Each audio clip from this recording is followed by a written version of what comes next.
I remember the heat before I remember the fire. It didn't arrive suddenly. It didn't explode into existence the way people imagine these things. It crept forward, slow and deliberate, like something testing the air before committing itself. At first it was nothing more than discomfort, an irritation at the back of the throat, a thickness in the air that didn't belong inside a machine that was still running. The engine was alive. That was the part that didn't make sense. The Maybach behind us roared with the same deep, controlled rhythm it always had. No sudden failure, no violent break, no indication that anything had gone catastrophically wrong. And yet, something had. I tightened my grip on the steering levers without realizing it. My hands were already stiff from hours of driving, but now they locked in place as if the steel itself had frozen around them. The vibration of the tank moved through my arms, through my chest, into my skull. Then someone shouted. I didn't hear the words. Inside a Tiger, words rarely survive. The engine consumes them, turns them into fragments of sound that mean nothing unless you're already expecting them. But tone survives, and this wasn't a command. This was panic. I didn't turn. As a driver, you don't turn unless you're told to. You don't look back. You don't question. Your world exists in front of you, in a narrow slit of vision barely wide enough to justify the word sight. Everything else is trust. Trust in the commander, trust in the gunner, trust in the loader, trust in the machine. And in that moment, something broke. I smelled it before I understood it. Burning insulation, a sharp chemical scent that cut through the usual mixture of oil, fuel, and metal. It didn't belong. It was wrong in a way that bypassed thought entirely. Then came the second smell. Fuel. That's when I knew. We weren't just hit. We were burning. The Tiger was never supposed to burn. That's what they told us. It was too heavily armored. Too well built. Too important. The kind of machine that was supposed to survive what destroyed everything else. We believed that. We had to. Because if the Tiger could burn, then nothing we were inside could protect us. I didn't join the Army because I wanted to fight.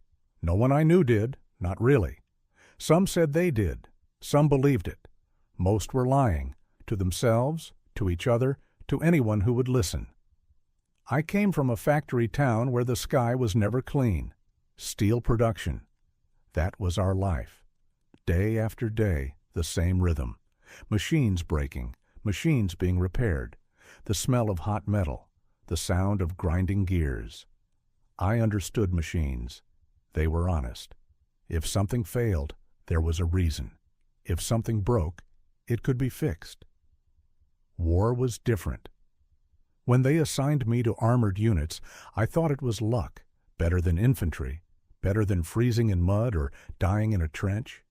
Inside a tank, you had armor. Steel between you and the enemy.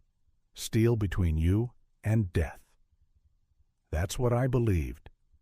The Tiger was something else entirely. Not just a tank, a symbol, a weapon people talked about in lowered voices. Over 50 tons, 100 millimeters of frontal armor, the 88 millimeter gun. We didn't just operate it, we served it. Training was slower than for other units. It had to be.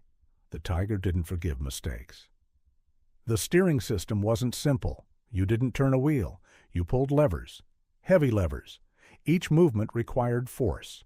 Too much, and you risked losing control. Too little, and you didn't turn fast enough. The gearbox was worse. It demanded precision, timing, strength. If you missed a shift, the tank didn't just slow down. It resisted you, fought you. And in combat, that resistance could kill you. The engine was powerful, but power comes with cost. Heat, constant, relentless. Even in winter, the inside of the tank became suffocating after hours of movement. And then there was the ammunition, stored along the sides, behind us, around us. Each shell a weapon, and a risk. We didn't talk about that, because talking about it meant thinking about it. And thinking about it meant understanding that we were sitting inside something that could destroy us faster than any enemy. We reached the Eastern Front in winter. The cold was different there. Not sharp, not sudden. Endless. It settled into everything, into the metal, into your bones, into the engine. Starting the Tiger in that cold wasn't just procedure, it was survival. If the engine didn't start, we didn't move. If we didn't move, we didn't live. And now, inside that same machine, the heat was rising. Something inside it had failed. And this time, we couldn't fix it. The heat kept building. Slowly at first, then faster. It wasn't just temperature anymore, it was pressure. The kind that makes your skin tighten and your lungs resist every breath. The kind that tells your body something is wrong long before your mind can explain it. Behind me, something shifted. Not physically, something else. The rhythm inside the tank changed. Fire. This time I heard it. Clear, sharp, final. Everything that came after that moment stopped being ordered. Before, there was structure. Commander gives orders. Gunner responds. Loader moves. Driver executes. Now, that structure collapsed. I tried to move the tank. That was instinct. Movement meant survival. Always. If you're moving, you're harder to hit. If you're moving, you might get out. I pushed forward. The engine responded. But something was wrong. It didn't surge the way it should. There was hesitation, a delay, a stutter that didn't belong in a machine like this. Move! Move! The commander's voice cut through the chaos. I pushed harder. The Tiger lurched forward, heavy, slower than it should have been. Through the vision slit I saw almost nothing. Smoke, dust, shadows that could have been buildings, or men, or nothing at all. Inside the tank, the smoke was getting thicker, gray at first, then darker, then heavy. It didn't just fill the space, it pressed into it, into us. The loader coughed, then again, then he stopped trying to speak. The gunner tried to turn. I could feel it. The turret moved slightly, then stopped. Something wasn't responding. The commander was hitting the hatch now, not opening it, hitting it, with force. It didn't move. That's when the panic changed. Before, it was contained. Now, it spread. The kind of panic that doesn't shout. The kind that goes quiet. Because everyone understands the same thing at the same time. We might not get out. The heat surged again, stronger this time, not from the air, from behind, from the engine compartment. Then I heard it. A low sound. Not mechanical. Not controlled. Alive. The fire had found something. Fuel. Everything changed in that moment. The Tiger wasn't just damaged anymore. It was burning. And once a tank starts burning, time stops belonging to you. The loader tried to move toward the rear, then stopped, then turned back. He didn't know where to go. There was nowhere to go. The gunner was pushing forward now, trying to get past the commander, trying to reach the hatch. There wasn't enough space. There is never enough space. I felt the heat against my back, even through the seat, even through the layers of clothing. It wasn't just heat anymore. It was approaching. That's when I stopped thinking like a driver and started thinking like a man inside a burning box. I reached for my hatch. The driver's hatch. Heavy, steel, cold. No, not cold anymore. Warm. That was wrong. Everything was wrong. I pulled. For a second, nothing happened. Then, it moved. Just enough. Cold air exploded into the compartment. Not gently, not gradually. Violently. It cut through the smoke, through the heat, through everything. And for 1 second, everything became clear. I didn't wait. I climbed. I don't remember deciding. I remember moving. Hands, arms, body forcing itself upward through a space barely large enough. "Behind me," someone shouted. I didn't turn. I couldn't. Not because I didn't want to. Because I knew what I would see. And I didn't want to see it. I pulled myself out of the tank, and the world outside hit me all at once. Cold, noise, light, reality. I fell. Hard. The ground was frozen, uneven, covered in debris. I rolled. Not because I was on fire, but because my body thought I was. Because everything inside me was still burning. I lay there for a second. Then I stood. And I turned. The tiger was still there. Massive, unmoving, and burning. Flames pushed out from the rear, thick smoke rising into the gray sky. It didn't look like a weapon anymore. It looked like something dying. And inside it, they were still there. The commander, the gunner, the loader. I saw movement. For a moment. A hand. At the hatch. Trying. Failing. Then nothing. The fire grew. Faster now. Stronger. And I knew what came next. Because we had been told. But no one ever believes it. Not really. Not until they see it. I started running. Not far. Just far enough. Because there is a moment, right before it happens, where everything goes still. Not quiet. Still. And then, the ammunition ignites. The first explosion came from inside. A dull, contained odor. Then another. Then many. Not one large explosion. A series. Each one pushing the structure of the tank further apart. Metal bending. Pressure releasing. Violence contained inside steel. Trying to escape. The turret shook. The hull shuddered. Smoke swallowed everything. And then, it was over. The tiger was still there. But it wasn't a tiger anymore. Just a burned shell. And everything inside it was gone. I don't remember how long I stood there. Time didn't work the same way after that. It stretched, collapsed, broke into pieces that didn't connect anymore. The battlefield was still alive. Shots in the distance, engines moving somewhere I couldn't see, orders being shouted.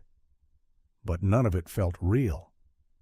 The only thing that felt real was the tank, or what was left of it. The fire had died down slightly. Smoke still rose from the rear, black, thick, heavy. The hull was scorched, paint burned away, metal exposed. The tiger had always looked powerful. Now it looked empty. I took a step closer, then stopped. There was nothing left to do. Nothing left to save.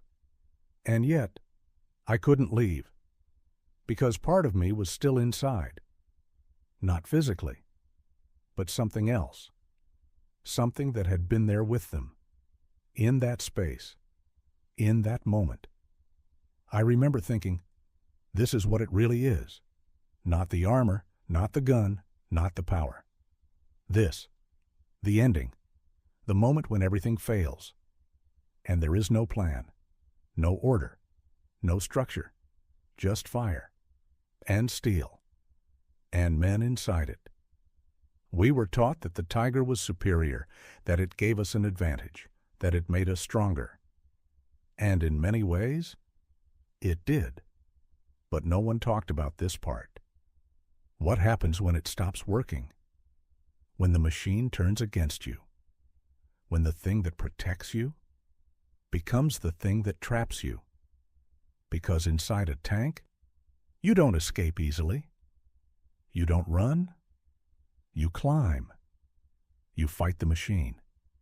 And sometimes, the machine wins. I survived that day. But survival isn't simple. It doesn't come clean. It comes with weight, with memory, with moments that don't leave. I can still feel the heat. Even now, I can still hear the sound of the hatch not opening, the metal resisting, the moment when effort becomes useless and panic takes its place. That's what stays with you. Not the battle, not the victory, the failure, the moment when nothing works anymore, and you realize you are not in control. People talk about tanks like they are shields, like they are protection, like they make war safer. They don't. They change it. They reshape it. They move the danger from outside to inside. Inside a tank, you are protected from bullets, from fragments, from distance. But you are exposed to something else. Containment. And containment is dangerous. Because once something goes wrong, there is nowhere to go. No cover, no escape, only exits. And those exits can fail. Like that hatch. I think about that moment more than anything else. Not the fire, not the explosion, the hatch. The simple act of opening it. Or not, because that is what decided everything. Not the enemy, not the armor, not the gun, a piece of steel. And whether it moved, that's war. Not always the big things. Sometimes, the smallest ones. I stayed in armor after that. There was nowhere else to go. No other place where what I knew mattered. Machines still made sense, even after that. But I never looked at them the same way again. I never trusted them. Not completely. Because I had seen what happens when they fail, and how quickly that failure spreads. From machine to man. People think survival is victory. It isn't. Survival is just continuation. And sometimes, continuation is the hardest part, because you carry it with you. Every sound, every smell, every moment. The heat, the smoke, the silence before the explosion, and the knowledge that next time you might not get out. I survived, but not because the tiger protected me, because I escaped it.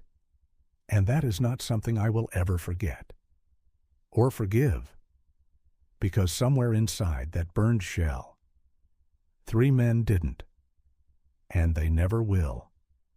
And that is what the tiger really was. Not a weapon, not a symbol, a machine that decided who lived and who didn't.